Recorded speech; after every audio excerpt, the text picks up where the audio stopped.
acheter depuis la Chine n'est pas un problème.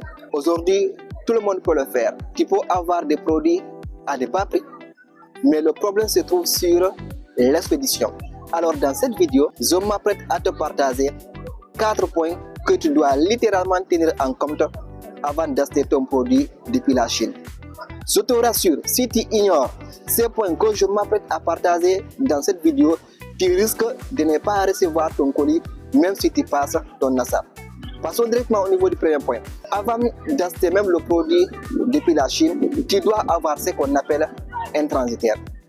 Et quand tu as un transitaire, il y a des choses que tu dois littéralement vérifier. Le premier point, il s'agit de son expérience face à cette activité. Parce qu'aujourd'hui, avec le marché de l'achat des produits depuis la Chine, avec l'avènement de l'Internet, il y a beaucoup de personnes qui se disent qu'ils sont des transitaires. Donc si tu ne fais pas attention, tu peux tomber dans des pièges. Donc pour éviter ces pièges, la première chose que tu dois littéralement contrôler, c'est son expérience. Depuis combien de temps il fait déjà cette activité?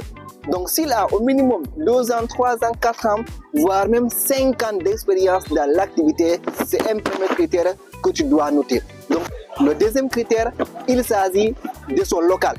Un transitaire, c'est quelqu'un qui stocke vos colis quand les colis arrivent à quitter de la Chine vers votre pays. Maintenant, est-ce que le transitaire avec qui tu travailles, il a un local? Il ne doit pas juste se casser derrière WhatsApp soit disant qu'il est déjà transitaire. Il t'envoie les informations, l'adresse, les coûts et autres. Non, ça ne suffit pas. Il doit avoir ce qu'on appelle un local, où tu peux même aller te rendre, où tu peux même aller lui rendre visite, communiquer avec lui. Toi-même, quand tu te rends dans son local, tu auras beaucoup plus de certitude s'il est fiable ou pas. Ça, c'est le deuxième point. Avoir un local physique. Le troisième point, ou bien le troisième critère, il s'agit de délai de livraison. La plupart des personnes donnent, ou bien la plupart des transitaires donnent 15 jours, 1 mois. Il est important également de savoir le délai d'expédition. Sinon, vous allez acheter un produit, il va se coucher là-bas pendant des mois sans autant que vous le recevez. Et le quatrième point, le plus important, il s'agit des prix. Les prix d'expédition. Et surtout ici encore, en ce qui concerne les prix, le paiement se fait quand le colis arrive dans son entrepôt, dans ton pays d'origine.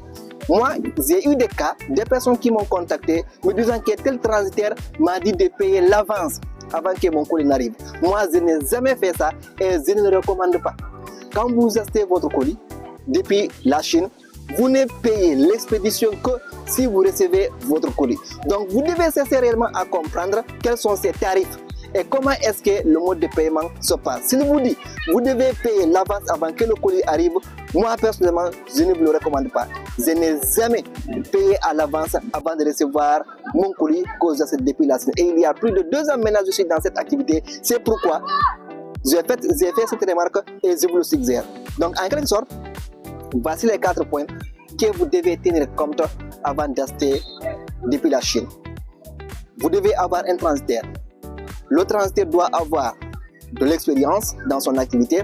Il doit avoir un local où vous pouvez vous-même vous rendre dans son local et communiquer avec lui. Il doit avoir des prix qui sont abordables et surtout vous fournir le délai de livraison. Si tu es intéressé pour avoir un transitaire fiable dans ton pays d'origine, tape en commentaire transitaire.